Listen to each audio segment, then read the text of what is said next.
Magandang umaga mga kasama. Sabi sa Ebanghelyo ni San Lucas, chapter 15, "There will be rejoicing among the angels of God over one sinner who repents." Ang ating Panginoon ay natutuwa sa mga nagbabago ng kanilang loob, yung mga nagbabago ng buhay. Kaya magandang tanungin natin sa ating mga sarili, tayo ba pag meron tayong kapwa, katrabaho na nagbago ng loob o nagbago ng kanilang pamumuhay, tayo ba ay nagagalak? Tayo ba ay natutuwa sa kanilang pagbabago?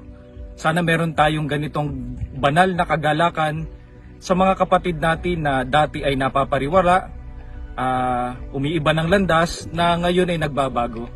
Sapagkat sabi nga sa Ebanghelyo ni San Lucas, lubos ang kagalakan ng Panginoon sa mga nagbabago ng kanilang buhay. At tayo po ay manalangin. Panginoon namin Diyos, kayo po ang pinagmumulan ng pagbabago.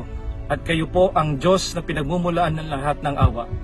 Bigyan niyo po kami ng banal na kagalakan, lalo tigit sa mga kapatid namin na nagbabago ng kanilang buhay. Amen.